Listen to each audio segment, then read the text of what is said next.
Hi, how you doing? And welcome back to another video on the channel. What we have for you today is a bit of a big video, really. It is my bench boost results from game week 7 and my wildcard team so far going into game week 8. So if you are new to the channel, please do like and subscribe. The support has been great so far this season. Hopefully we can keep it going, and let's get into the video. So we're going to start with my overall ranks and points from game week 7, and it's pretty good, to be honest. Like an overall rank of just outside the top 50k. I think it is my highest rank of the season so far, and for me, it's probably my highest rank like ever. So I'm absolutely enjoying it whilst it's lasting. I'm not assuming that it's going to last for the whole season. Hopefully, we can just keep doing as well as we are, as long as we can do.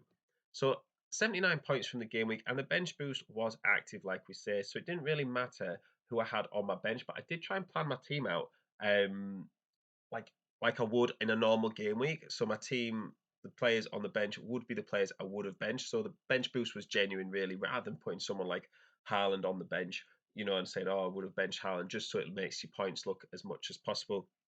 I did actually start Botman, but because he didn't play, Stupinan did get subbed in just automatically. So that is how the bench finished at the end of the game week. And the main point scorer was Ollie Watkins, who did absolutely fantastic. And you look at it like this and you think, oh, I should have captained Ollie Watkins. But realistically, I was just not going to captain him over Haaland when Man City are playing Wolves. The risk for that is too much. And obviously, I missed out on some points this game week, but 9 times out of 10, Haaland's going to score more than Ollie Watkins. Saka did well.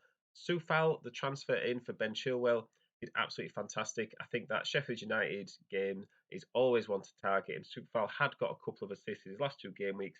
Then he got managed to get another one. So 12 points there is probably like the best transfer I might make all season. Stupinan got -2, which is never great, especially because it happened quite early on Saturday. I'm thinking the first game. So you're thinking he's on the bench and he's my first player's got -2. It looked like an absolute disaster. But overall, I did get, 9/11 points from the bench, depending on, whether you count Botman on the bench or a Stupinan on the bench. So not too bad. And now it's out of the way and I can focus on my team moving forward. So the fixtures for this game week, they're looking all right. Saturday, not too great. We start with Luton versus Spurs. And I think if you've got a couple of Spurs players, you're absolutely playing them in this one. Like the rest of the fixtures for 3 o'clock, and nothing too special, to be honest. Like we've got Burnley versus Chelsea, which is two teams that are struggling so far this season, and Man United, Brentford are two teams that are kind of in the middle of the table, and so there's not really anything that kind of sets that alight. I think if you've got Man United players, the fixtures look great, and I think it's really like, good fixtures creates good form. But from my experience in the past, it's like you're waiting for ages for that form to come around. I think you would, rather than getting in Man United players right now thinking they've got good fixtures, I would maybe just wait until they started winning and then get players in if the fixtures still look good. Because if your team's on form, it doesn't really matter who you're playing, you back them against anyone. So 5:30 kickoff is Crystal Palace versus Nottingham Forest. Maybe you've got a player or two in there, but Sunday's where it really starts going. We've got some great 2 o'clock kickoffs: Brighton, Liverpool, West Ham, Newcastle, and Wolves, Aston Villa. You could easily argue all of them are better than any game you might see on Saturday. So I think if you've got players, in the Brighton Liverpool game, I'd be expecting goals, and I think Aston Villa could have shown that they can score goals. I think Wolves would be a good team to target, even though they've just beaten Man City. The final game of the game week is Arsenal versus Man City at 4:30. It's a bit like when Arsenal played Spurs a couple of game weeks ago. I'm not expecting clean sheets here, but I am expecting goals. So I think if you own attacking players, I think you can absolutely play them, and I would still be captaining Haaland this game week. Maybe you could make an argument for Salah away at Brighton. Brighton conceding a lot of goals. I think they're yet to keep a clean sheet so far this season.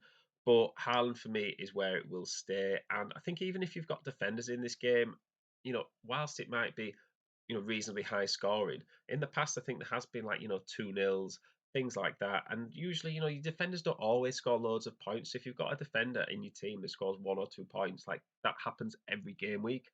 So it's not the end of the world if you have to play them as well. So let's get into the wildcard team here. And we're going to start with goalkeepers. And I've actually not made any changes here yet. A lot of the changes come higher up the pitch. But I am thinking of swapping out Onana for someone like Areola. I've got about 0.9 million in the bank left after I've got all the teams sorted here.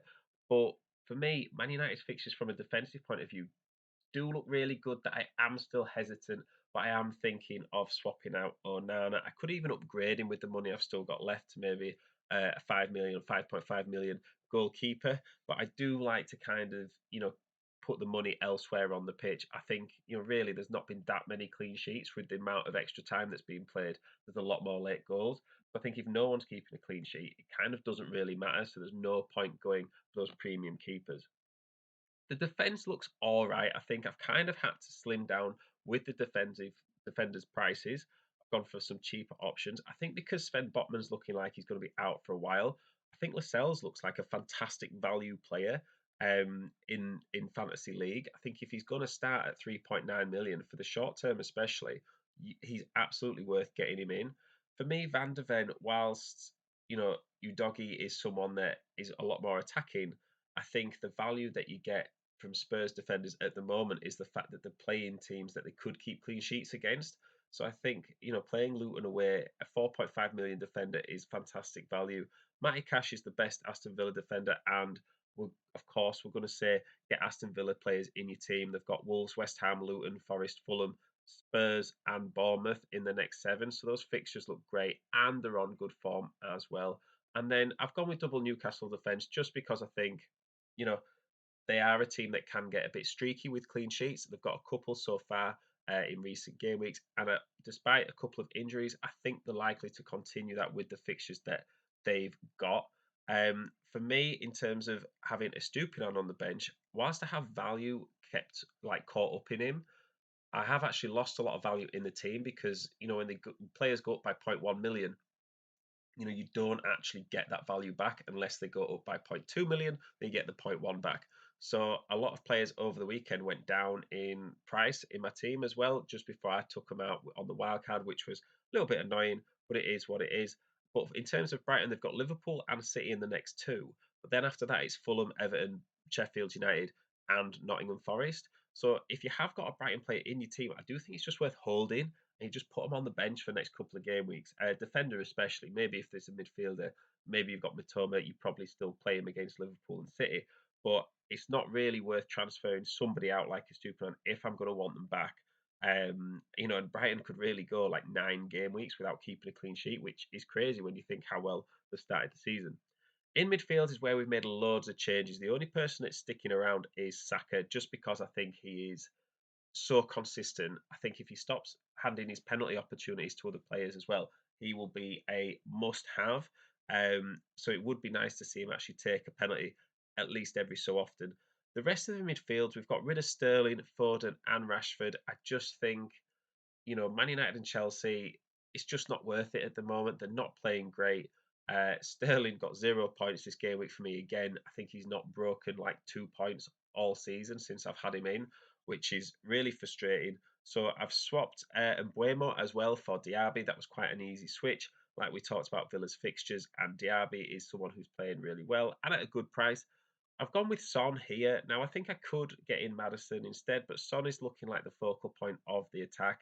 I think Spurs have got, Luton, Fulham, Palace, Chelsea, and Wolves in the next 5.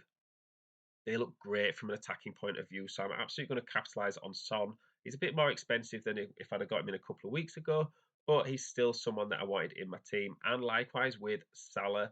So for me, Salah is absolutely worth the extra money at the moment. I think at the start of the season, we were looking at sort of the cheaper midfield options. But for me, I think if you're looking at consistency throughout the season, those 6.5 to 7 million midfielders, they're the sort of players that are going to get on hot runs now and then. Whereas someone like Salah, I would even put Saka in there. They're going to be scoring consistently throughout the season.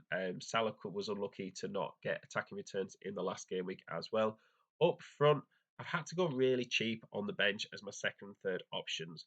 But for me, I think Chukwuemeka, he is someone who started at the start of the season. He's coming back off an injury. He is someone that could be put back into Chelsea's rotation. And if he is, he's a fantastic value. Mubama is someone that is just going to be third place on my bench. He is the cheapest forward. And the whole reason for bench boosting and then wildcarding was that I could kind of forget about my bench. I am a bit of a believer in the fact that you only really need 12 players each game week. So it's only your first player on the bench that matters. Then you might as well just go really cheap past that. I'm anticipating needing to take Lascelles out at some point when Botman comes back, but I could just upgrade and make a straight swap there. And we're sticking with Haaland and Watkins up front as well. For me, they are just great attacking options on good teams with good fixtures and they're on form. So yeah, this is my wildcard team. Let me know what you think. Like, it's obviously a big decision, and I am a little bit apprehensive because I've been doing really well. But I think you shouldn't wait to do worse before you make changes. You should like anticipate and be proactive with the changes in your team. Don't necessarily wait until your team starts failing and then wildcarding. If you can see fixtures and form come in, back yourselves to make the decisions. So yeah, thank you very much for listening. Hopefully, it's helped you out with some transfers you're thinking of, even if you're not wildcarding this game week. But good luck if you are. Hopefully it pays off, and I will see you in the next one.